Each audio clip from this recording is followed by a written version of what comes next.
দাস্তারখানা বসায়ে মেহমানদারি করতেছেন, তাদের কোনো টেনশন নাই, তাদের কোনো চিন্তা নেই। ওই সমস্ত লোকজন কারা যে এই কঠিন অবস্থায় এত সুন্দর রাজার হালাতে বসে তাদেরকে মেহমানদারি করাচ্ছেন?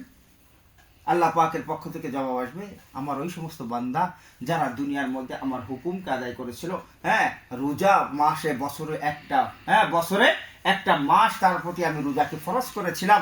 সেই বান্দা দুনিয়ার মধ্যে দুনিয়ায় কারো কোনো ভয় ছিল না।